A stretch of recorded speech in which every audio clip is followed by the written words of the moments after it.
આદર્શ કર્મચારીની પ્રોફાઇલ શું છે અને કેવી રીતે આદર્શ કર્મચારીની પ્રોફાઇલ ઓર્ગેનાઇઝેશન એટલે કે તમારા વેપારને આગળ વધારી શકે છે. આદર્શ કર્મચારી પ્રોફાઇલ એ છે કે જેમાં તમારે આઈડેન્ટિફાઈ કરવાનો છે કે કેવા કર્મચારીઓ હોવા જોઈએ તમારી ઓર્ગેનાઇઝેશનમાં. મુખ્યત્વે 4 ટાઈપના કર્મચારીઓ અથવા કેન્ડિડેટ્સ ઓર્ગેનાઇઝેશનમાં જોવા મળે છે.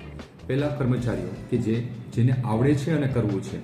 આ એવા કર્મચારીઓ છે જેને તમે ડેલિગેટ કરી શકશો, તમને તમારી ઓર્ગેનાઇઝેશનને આગળ લઈ જવામાં મદદ કરી શકે છે.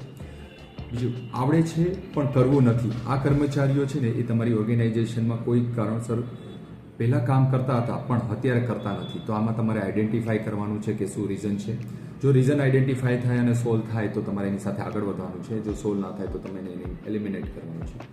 અમુક કર્મચારીઓને આવડતું નથી પણ કરવું છે. આ વ્યક્તિઓને તમારે ટ્રેનિંગ આપવાનું છે. મુખ્યત્વે હોઈ શકે કેન્ડિડેટ્સ જે નવા આવ્યા હોય તમારી ઓર્ગેનાઇઝેશનમાં, જેમને હજી આવડતું નથી પણ તમે એને કરવું છે એટલે તમે એને શીખવાડીને તમે આગળ વધારી શકો છો.